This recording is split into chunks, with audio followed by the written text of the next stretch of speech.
L'inquiétude encore, quand Michel découvre que les portes n'ont pas de poignée. Les enfants seraient-ils enfermés dans ces chambres? Passe pas devant.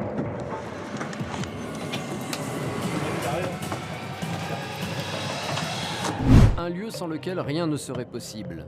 Le centre de traitement de l'alerte. Quand vous composez le 18 ou le 112, c'est ici qu'on vous répond. Bonjour madame, c'est les pompiers des Yvelines à l'appareil. Qu'est-ce qui se passe exactement? Oui, allô, bonjour. Ça commence à fumer chez ma voisine. Bonjour, il y a un accident sur la 12 là. Madame, est-ce que vous avez fermé la porte? Accident, blessure, intoxication ou encore noyade, le secours à la personne, c'est le cœur du métier.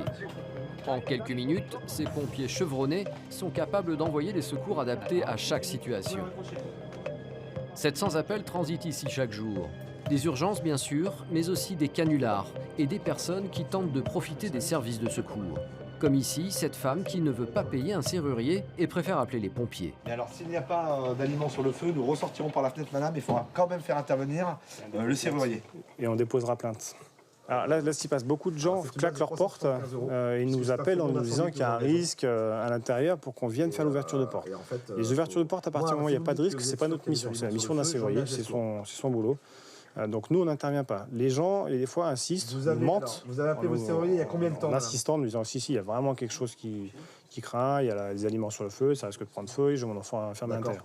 Si il s'avère que ça n'est pas vrai, on n'ouvrira pas la porte.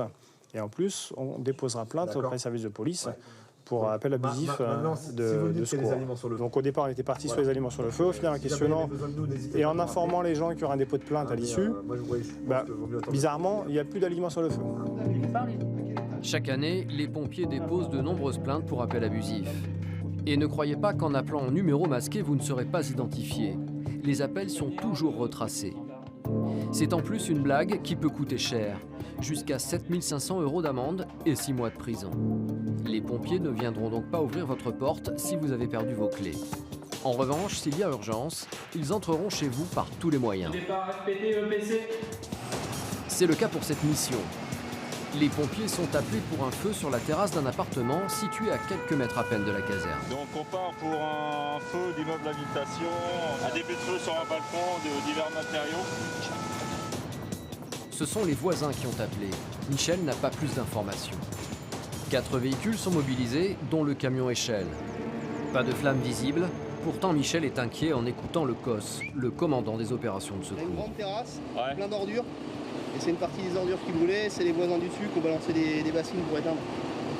Et le mec il répond pas. Et il n'ouvre pas, et a priori c'est habituel qu'il n'ouvre pas. Il y a un chien ou il est armé ou on sait pas. Bon, allons-y. Ça marche. Les pompiers vont donc devoir intervenir sans savoir ce qu'ils vont trouver dans l'appartement. Un type qui répond pas alors qu'on s'est manifesté au niveau de sa porte d'entrée. Donc on va faire une petite reconnaissance avec l'échelle. Puisqu'il y a bien eu le feu, mais sur le balcon, on va aller voir ce qui se passe. Bon, il est pas mal là. Une intervention qui peut être dangereuse.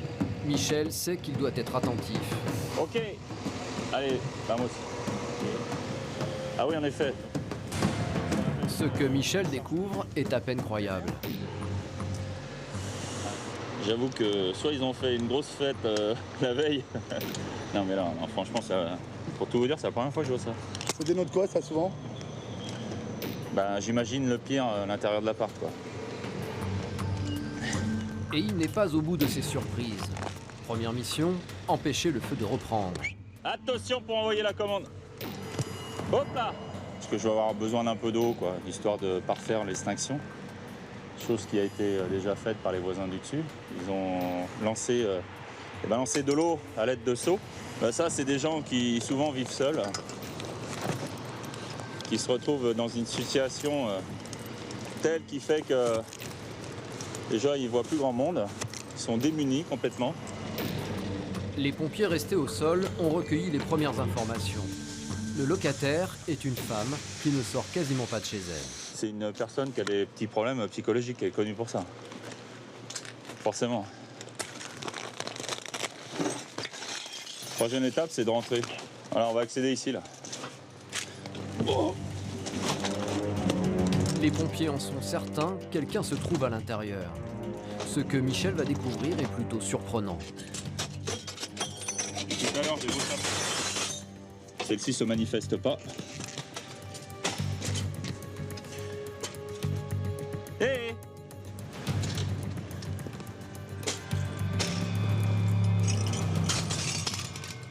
Y a quelqu'un? Aucune réponse. À l'intérieur, l'obscurité la plus totale. Tous les volets sont fermés. Michel pensait qu'une seule personne habitait ici, pourtant, des dizaines de jouets jonchent le sol.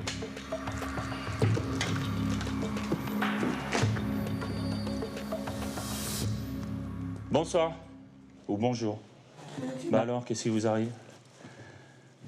Habillez-vous, s'il vous plaît. C'est quoi le lit, là? C'est un lit pour enfants, non? Pardon? Le lit qu'il y a derrière. Dans la tête de Michel, C'est pour enfants? le doute s'installe. Il est où, votre enfant? Ça, il est là. Il est où, madame? Michel va ouvrir à ses collègues et aux policiers. Il est inquiet.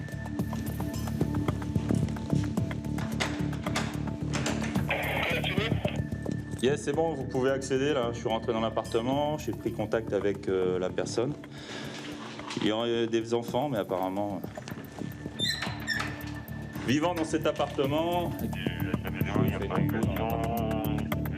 Une reco, c'est une reconnaissance. Les pompiers inspectent les lieux. Ah ouais, quand même. L'appartement est dans un état lamentable. Impossible de croire que des enfants vivent ici. Plusieurs portes sont fermées. Tout d'un coup, tout s'accélère. Il faut à tout prix savoir ce qui se cache derrière ces portes. Dis-moi, grand, tu peux me dire s'il y a une pièce qui est derrière, là? Ouvre-moi cette porte qui est derrière, là. Celle-ci qui est en bout du couloir, et moi je ouvre celle-ci, là. Là, il y a une chambre. L'inquiétude encore, quand Michel découvre que les portes n'ont pas de poignée. Les enfants seraient-ils enfermés dans ces chambres? D'accord, passe pas devant.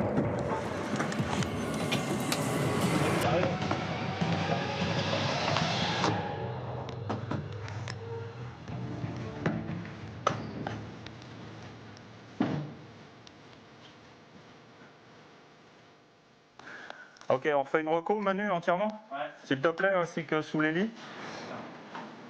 Dans les chambres, pas d'électricité et aucune trace des enfants. Donc cette porte, c'est bon? Ouais, c'est bon. Celle-ci, c'est bon. Donc lorsqu'on est sur quelqu'un qui a un problème comme ça, on peut s'attendre à tout. Quand vous voyez qu'il y a un enfant qui apparemment a vécu ici, on n'a pas plus de renseignements sur cette personne. Eh ben on fouille. On ne sait jamais ce qu'on peut trouver. Les services sociaux ont été contactés.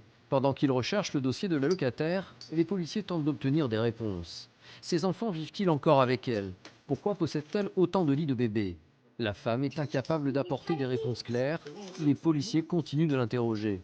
Pendant ce temps, les pompiers fouillent dans les sacs poubelles. Il faut écarter toutes les pistes, même les plus sordides. Bon ben messieurs, déplace 2-3 sacs, parce que tant qu'on n'a pas pris contact avec la famille et qu'on ne sait pas où sont les enfants...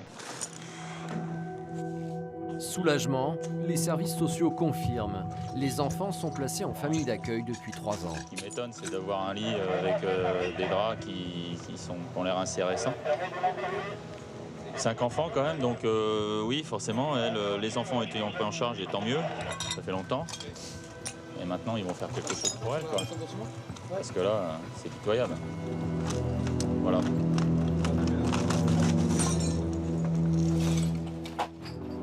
Des drames humains, les pompiers en gèrent régulièrement. Au-delà des incendies et des accidents de la route, la dimension sociale de leur métier prend de plus en plus d'ampleur.